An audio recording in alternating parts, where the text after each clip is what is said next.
कोजागिरी पौर्णिमा तुम्ही मित्र, परिवार, नातेवाईक जर एकत्र येऊन साजरी करणार असाल ना, तर इथे छोट्याशा नाश्त्यासाठी आपण इथे बटाटा वड्या कसे बनवायचे ही रेसिपी आहे. आलं, लसूण, हिरव्या मिरच्या, कढीपत्ता, धने, जिरे, बडीशेप घेऊन याचा ठेचा बनवायचा आहे.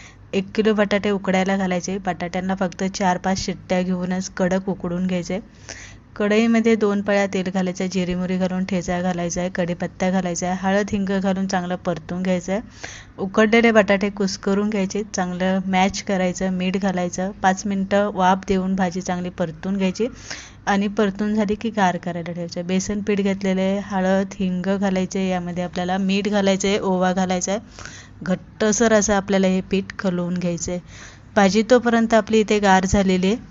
छोटे छोटे मिनी वडे इथे बनवून घ्यायचे. वडे बनवून झाले की ते पिठामध्ये बुडवून छान असे कुरकुरीत इथे तळून घ्यायचे. छान चटणी बरोबर हे आपल्याला खायला